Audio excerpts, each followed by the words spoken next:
American government, Congress and party. U.S. Capitol building houses the Congress of the United States of America. It's a bicameral legislature, which we've addressed, meaning it has two chambers. One wing of the building holds the U.S. Senate, and the other is where the House of Representatives meets. Congress's unique co-equal bicameral legislature was a result of compromises made during the writing of the Constitution itself. There, the smaller states would not agree to a Congress where the large states, because they were more populous, had more delegates. Conversely, the large states would not agree to a Congress where the states had equal representation. They did not think the states equal. Resulting compromises were embodied in the Senate, where each state would send two senators representing each state, and the House of Representatives, where equal member districts of each size would be apportioned according to various state populations. Some states would have many representatives as a result in the House, while others would just have a few, maybe even just one. Some delegates feared that this arrangement would pit the large states against the small states on legislative issues over time.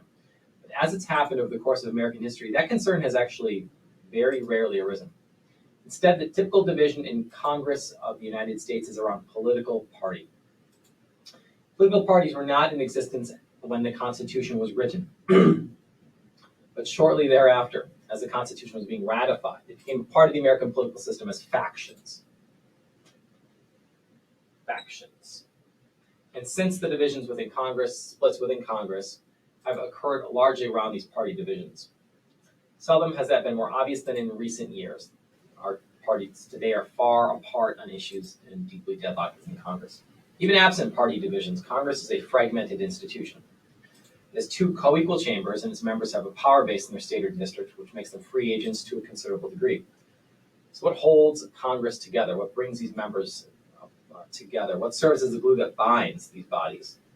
The answer is, unintuitively, partisanship. Members of the same party typically have more in common with each other than they do with members of the other party, which empowers them to coordinate on shared goals. It's not uncommon for members of the same party from different states to cooperate more than members of different parties within the same state. Partisanship is also the basis on which congressional leaders are picked. In both the House and Senate, the top leaders are political party leaders. In the House, the highest-ranking leader is called the Speaker of the House. Although theoretically chosen by a vote of the full House from across different parties, the Speaker has always been a member of the chamber's majority party. Assisting the Speaker is the House Majority Leader, who helps maintain the majority's legislative agenda, and the House Majority Whip, who has the job of making sure that the party's members are in attendance when key votes are taken. The Speaker's role is particularly noteworthy. He or she represents, quite literally, the voice of the American people. Remember, the House is the original body where the people had a direct say in their governance. The Speaker's power originates from the reality that the House is a very large body. It has 435 members. So many members that chaos would surely result if the House were not governed by strict rules. The Speaker decides, for example, which members will be allowed to speak on a bill and for how long. In fact, the Speaker also decides which bills will be taken up by the House, in what order they will be voted upon, and whether amendments to a bill will be allowed. It might sound as if the Speaker has dictatorial powers, but what must always be kept in mind about Congress is that its members cannot be forced to support their party on legislative issues. They owe their election to the constituents of their district or state rather than on party leaders. As a result, the Speaker and other congressional leaders must be mindful of what their party members are willing to support or even tolerate. Rather than dictators, congressional leaders are negotiators. They work to develop legislative positions that are consistent with the party's goals, but that are also acceptable to most of their party's members. In the Senate, the leader of the party in power is called the Senate Majority Leader. There's also a Senate Minority Leader as well, from the minority party. Assisting the Majority Leader is the Senate Majority Whip, who, like in the House, is charged with lining up party votes on key issues. The Senate Majority Leader is chosen by the chamber's majority party, which is different than the House, and works to develop the party's legislative agenda and manage the flow of bills through the Senate. However, unlike the Speaker, the Majority Leader does not control Senate debate. Under Senate rules, each of the 100 members can speak on any bill and at any length. Sometimes a minority of the members will exercise that right by holding the floor as long as possible in order to delay a bill from coming up for a vote. It's called a filibuster, famously. Filibuster. It's a tactic that has been employed many times in Senate history. It's a purposefully undemocratic feature of our system of government. Filibuster can be stopped if 3/5 of the members present vote to limit debate. That procedure is called cloture. cloture. Notice that cloture requires 3/5 majority rather than a simple majority. Unless 60 of the 100 senators agree to end it, filibuster cannot be stopped. That's an imposing requirement, and one designed to support the Senate's greatest purpose, to temper and moderate the more impulsive actions of the House of Representatives. Notice how efforts to neuter the filibuster today are advocated only by those currently not in power in the Senate.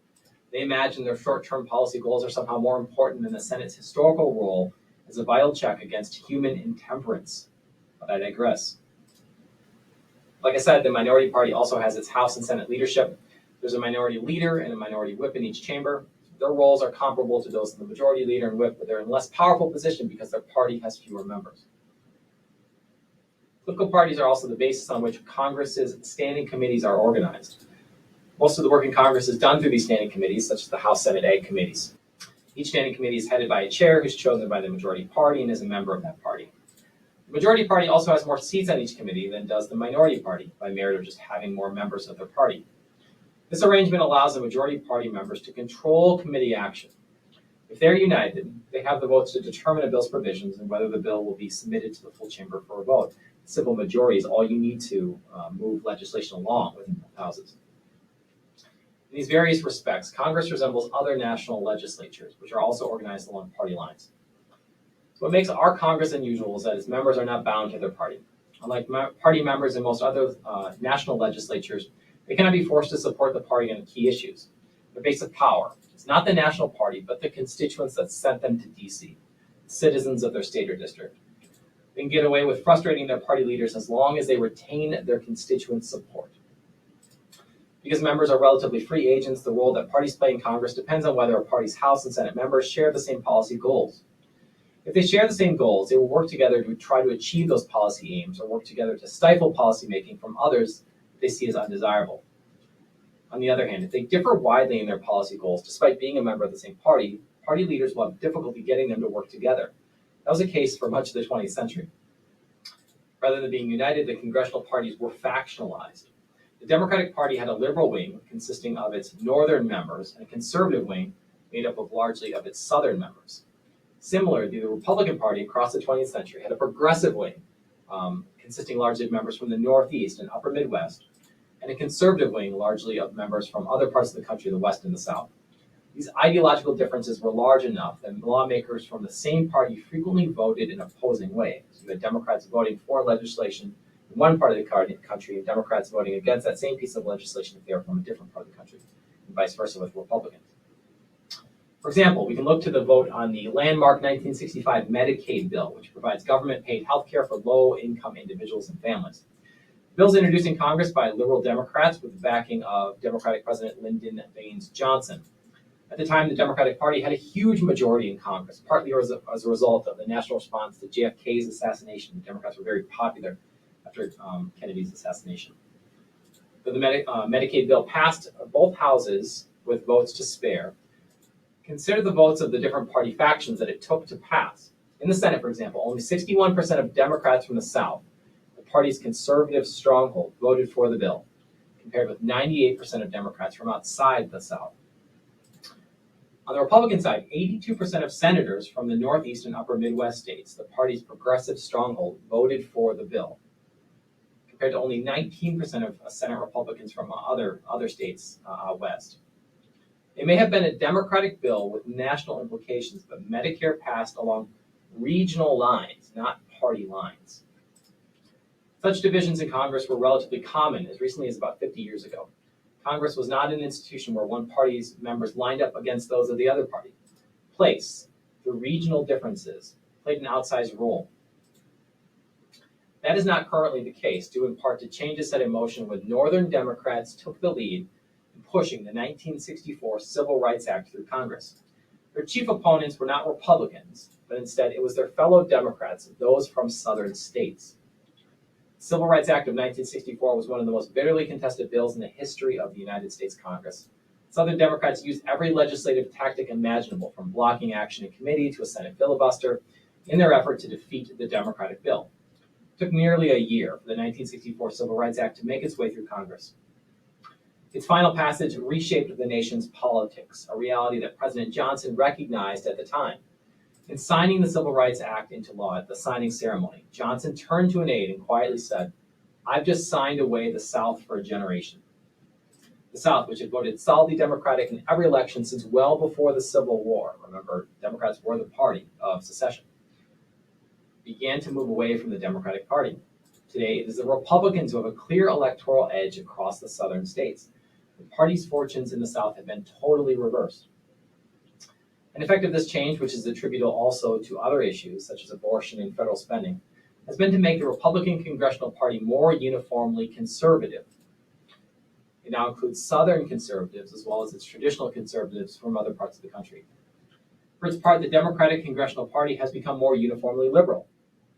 It has picked up House and Senate members from regions where progressive Republicans once dominated, largely the Northeast and the West Coast. As late as the mid-1980s, Democrats only held a small share of New England's congressional seats. Today, they claim the overwhelming majority of the Northeast. With few exceptions, today's congressional Republicans are political conservatives on the right. The political right, they are conservative and they are Republicans, while nearly all congressional Democrats are political liberals on the left side of the political spectrum. These aren't rules, this is just the system as it exists today. In today's Congress, party unity rules the day, with members of the same party voting mostly united on overwhelming majority of bills. This has several implications for how Congress operates, even though they're free agents. Most obviously, it allows parties in Congress to act more assertively than they did in prior decades. A party can put forth a legislative agenda with a high degree of confidence that it will be backed by a large majority of its members, since its membership is now more ideologically aligned than it was in previous decades. But the fact that the large majority of Congress are positioned more firmly on the political right, conservative, or left, liberal, means that there are fewer members remaining in the political center. Such centrist members are often the key to negotiating the compromises that can be necessary to attract enough support in the House and the Senate, as well as from the President, to get a bill signed into law. These members of Congress increasingly find themselves in political no man's land, which can be both dangerous and advantageous for membership. In America's system of divided powers, opposition from any one of these power centers is enough to doom a bill. The left and right in today's Congress are strong, while the center is weak. And so, therefore, is the institution's capacity to forge compromise legislation. Let me illustrate this point through two examples, one where a bill made it through Congress and one where it did not. A bill that made it through Congress is the 2009 American Recovery and Reinvestment Act, the first so-called economic stimulus bill of the 21st century, a bill that was passed just a month after Barack Obama became president in the depths of the Great Recession. Although most members of Congress agree that some form of legislation might help alleviate some of the consequences of the steepening economic recession, Republican and Democratic lawmakers differed significantly on the proposed bill's provisions. Democrats wanted it to be heavy on the spending side, such as construction projects and unemployment compensation, while Republicans wanted tax cuts on businesses in order to promote capital investment and new business hiring to end the recession. Riding a wave of popularity that followed the election of their new president, Barack Obama, Democrats had claimed an overwhelming majority in the House, 253 out of 450 members. So their draft of the stimulus bill easily won out in that chamber in the standing committee, even though each and every House Republican voted against that bill. Democrats also had a Senate majority after the election of Barack Obama, but it was not large enough to override a Republican filibuster attempt. To get the 60 votes required to invoke cloture and end the filibuster, they needed the support of at least 2 Republican senators. They had 58. They obtained it by modifying their House bill enough to satisfy the specific requests of the Senate's most centrist Republicans. When the bill came up for a vote in the Senate, all the Democrats backed it, while all the Republicans opposed it, except for Senators Snowe, Collins, and Specter. Their tactical support was enough to secure passage of the bill, the Recovery and Reinvestment Act. This is how legislation typically gets passed today, through some form of compromise. Now let's consider a second example, a bill that didn't make it through Congress. The legislation at issue is the 2013 federal budget. The federal budget represents the nation's spending bill and has historically been renewed annually by Congress. Federal budget bill. In 2013, the budget bill produced a showdown between the two major parties. The membership of Congress had shifted from what it was just a few years prior when the stimulus bill had passed. Although Democrats still controlled the Senate in 2013, Republicans had a majority in the House after the Tea Party revolt in 2010. House Republicans declared that they would not pass a budget bill unless it defunded the contentious Affordable Care Act, or Obamacare. The Democrat-controlled Senate refused to concede, and House Republicans stood firm in their demand. When the deadline for renewing the federal budget came on September 30th, there was no budget bill. In such situations, the federal government is required to shut down non-essential services without some payments. The government shutdown went on for 16 days until a compromise was finally reached. The government shutdown, while sounding very dramatic, it's not radically different from what's happened with many bills in recent years. Frequently, congressional Republicans and Democrats have been hopelessly deadlocked, and there have not been enough moderates in the middle to bridge their differences. An indicator of the situation is the number of bills passed by Congress, which has steadily declined over time. Some of the nation's top congressional scholars have labeled Congress the broken branch of government. But from my perspective, the gridlock we see in Congress is entirely appropriate. The American people themselves have been unable to find common ground on the issues Congress frequently seeks to address. We are not sending moderates to Washington, we're sending people on the extremes. Until such time as the American people can see eye to eye, we are unlikely to see our leaders do the same. Government shutdowns have become commonplace and truly accentuate this era of American governance. Congress now tends to fund the government through continuing resolutions instead of actual budget bills. These are agreements to continue funding of the government, federal government, at predetermined levels, generally up against an important deadline based on a basic formula, instead of passing comprehensive federal budgets as it did through much of the nation's history.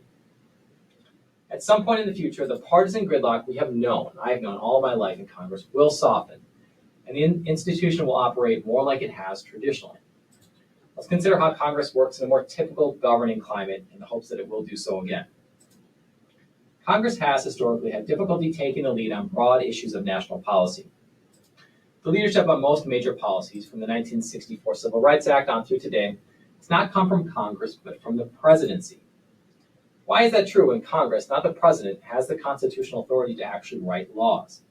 Why is Congress not the source of most broad policy initiatives? Let's consider a few of the things I've just emphasized about Congress. First, it's bicameral, each chamber having its own set of leadership.